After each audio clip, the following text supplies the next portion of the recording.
Bom dia, amados irmãos e irmãs. Nossa gratidão pela sua companhia todas as segundas, quartas e sextas, ouvindo e assistindo Cartas de Deus. Hoje, nessa manhã, quero refletir com os irmãos sobre o seguinte tema: priorizando o que é eterno. E a base bíblica para defender este tema encontra-se em Mateus, capítulo 16, do versículo 24 até o versículo de número 27. Vamos ler a palavra do Senhor. Então disse Jesus a seus discípulos: se alguém quer vir após mim, a si mesmo se negue, toma a sua cruz e siga-me. Porquanto quem quiser salvar a sua vida, perdê-la-á, e quem perder a vida por minha causa, achá-la.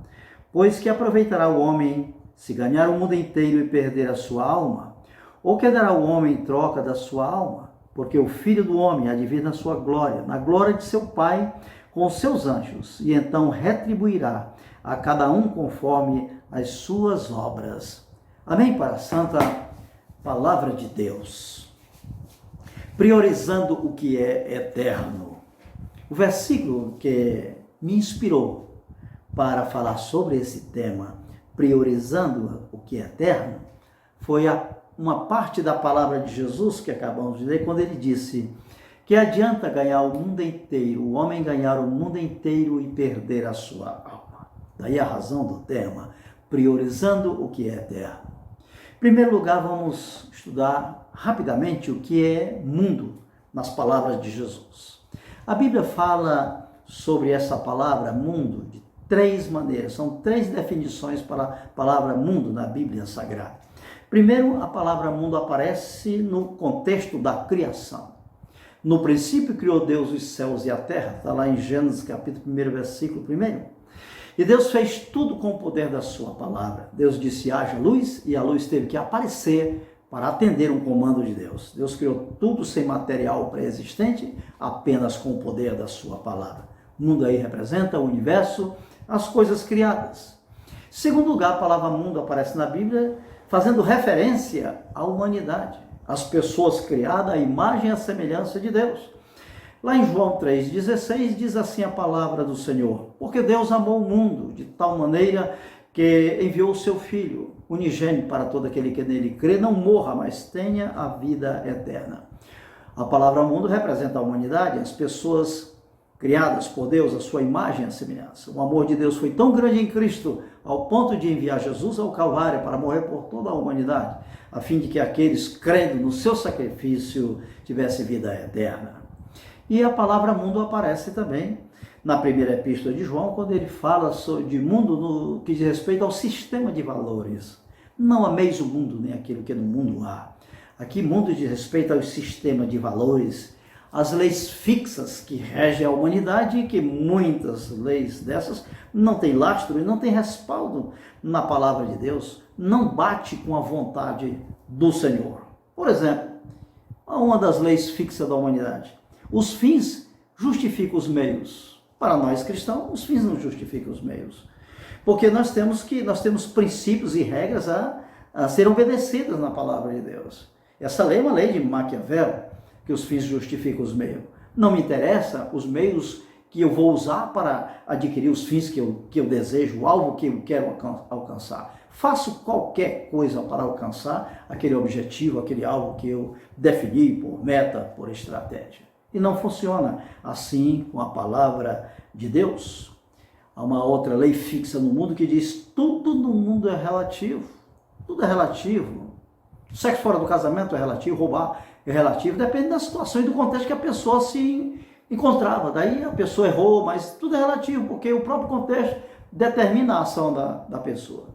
Para nós cristãos, jamais assimilamos esse tipo de lei da relatividade. A lei da relatividade não tem uma verdade última. A verdade última é o contexto em que a pessoa está inserida ou inserida. Para nós, não tem lei da relatividade. A verdade é Cristo para nós. Jesus disse: eu sou o caminho, a verdade e a vida. Jesus disse: conhecereis a verdade e a verdade vos libertará. E se, pois, o Filho vos libertar, verdadeiramente sereis livres. É conhecido de todos nós, brasileiros, sobre a lei do gesto. É aquela lei que todo mundo quer levar vantagem sobre os outros, sobre as coisas. É uma lei que não encontra respaldo nas Escrituras, a lei do gesso, né? Uma lei que ensina as pessoas a levar vantagem uns sobre as outras pessoas. Essa não é lei, não tem amparo nas Escrituras Sagradas. Existem aquelas pessoas gananciosas que dizem, em nome do meu sucesso, quem me atrapalhar, eu vou tirar da frente. Tem nada a ver com as leis da palavra de Deus, que nós temos que amar o próximo, que as nossas ações ela tem que estar respaldadas nos princípios da palavra de Deus. O cristão tem que levar em consideração a moral e a ética. O que é alma? Quando Jesus disse que adianta o homem ganhar o mundo inteiro e perder a sua alma? O que é alma? A alma é a psique, a sede das nossas emoções, do prazer, do gosto, do belo, do feio, da estética, da sensibilidade. Biblicamente existe um contraste entre a vida terrena e a vida espiritual. O que é ganhar o mundo inteiro? Ganhar o mundo inteiro é o mundo das pessoas que primam pela fama, pelo poder, pela glória, pelo ter. Uma certa vez Jesus estava num período de jejum e oração, 40 dias mais ou menos, quando o diabo fez uma visita e levou Jesus a um monte muito alto e disse, está vendo os reinos deste mundo? Esses reinos serão teus se quiseres, com uma condição, se prostrado me adorarás. Então Jesus disse, só o Senhor adorarás e só a Ele prestarás culto. E Jesus saiu daquela maneira de Satanás usando a palavra de Deus. Só ao Senhor prestarás culto. Mas ganhar o mundo inteiro é comum a muitas pessoas que primam demais pela fama, pelo sucesso, pelo poder, pela glória. Quantas pessoas que fazem qualquer coisa para adquirir fama e poder, né? Nós vemos hoje muitos líderes espirituais que não estão nem aí para a sua reputação, pastores que não ligam para isso. Vivem nas mídias, são chamados de hereges, de ladrões, eles não estão nem aí. Usam a palavra de Deus como pretexto para ter fama, poder e glória. Não foi assim com o Senhor Jesus, que nos ensinou a sermos humildes. Jesus disse, se alguém quer ser meu discípulo, negue-se a si mesmo, toma a sua cruz e siga-me. E nós vamos refletir agora sobre as ações de quem realmente leva a sério as coisas eternas. Em primeiro lugar, antes de tudo nessa vida, nós cristãos temos que obedecer uma ordem bíblica como prioridade. Amar a Deus sobre todas as coisas, amar a Deus de todo o nosso coração, de todas as nossas forças, de todo o nosso entendimento. É claro que nós amamos a nossa família, nos dedicamos ao nosso trabalho, procuramos ser um melhor discípulo dentro do contexto da igreja, fazendo a obra de Deus, fazendo as coisas corretamente. Tudo isso é de grande importância, mas nada dessas ações pode tomar o lugar de Deus no nosso coração, nas nossas vidas. Deus é prioridade. Ele deve ser a razão maior do nosso amor, da nossa dedicação. Deus sabe que nós devemos amar a família, sermos responsáveis no nosso trabalho, temos que estudar para sermos vitoriosos na vida, mas Deus, em primeiro lugar, amar a Deus acima de qualquer coisa, acima das circunstâncias, acima da família, do trabalho, do lazer, de todas as coisas, Deus é prioridade. Segundo lugar, nós temos que levar em consideração que o reino de Deus também é prioridade depois de Deus. O reino de Deus são as coisas que ele falou para os seus discípulos como prioridade. Jesus estava pregando sobre ansiedade, quando ele disse, não andeis ansioso por coisa alguma. Olha os pássaros, as aves não trabalham, não fazem nada, Deus cuida dos pássaros, cuida dos animais.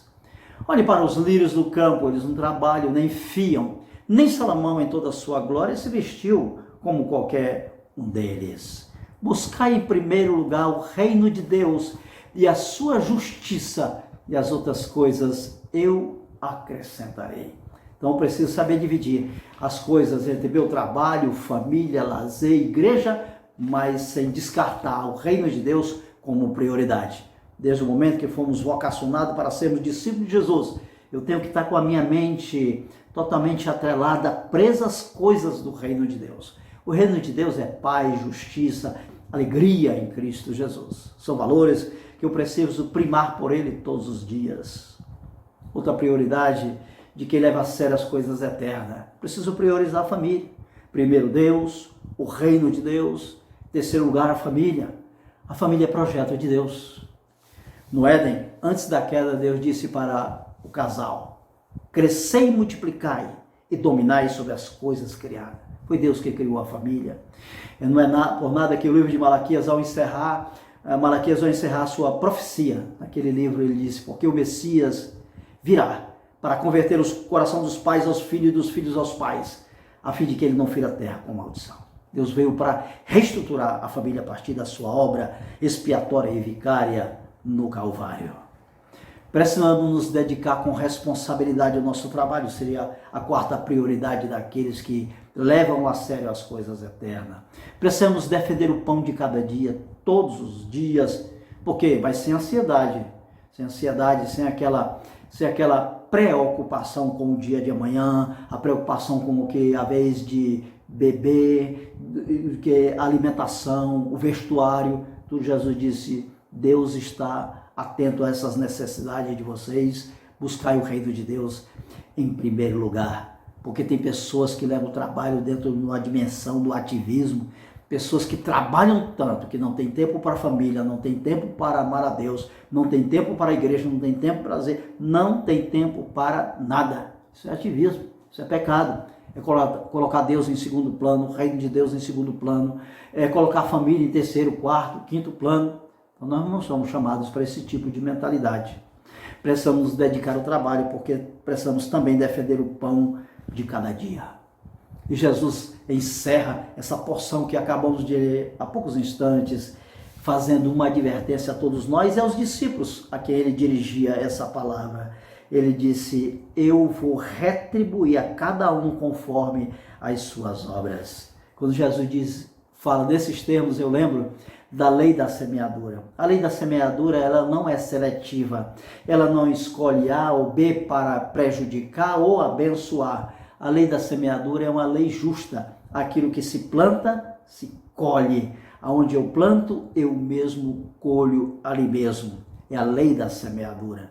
Se eu coloquei no coração de ganhar o mundo inteiro e colocar Deus em segundo plano, essa minha decisão tem implicações eternas.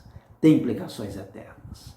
Jesus disse que a gente não deve acumular tesouros aqui na terra, onde a traça e a ferrugem tudo corrói e consome.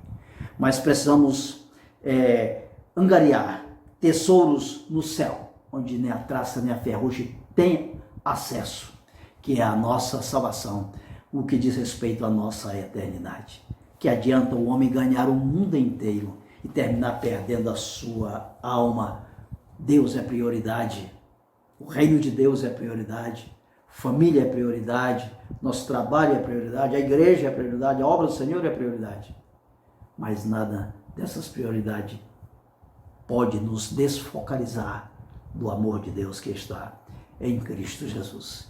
Que Deus nos abençoe e até segunda-feira, se Deus nos permitir.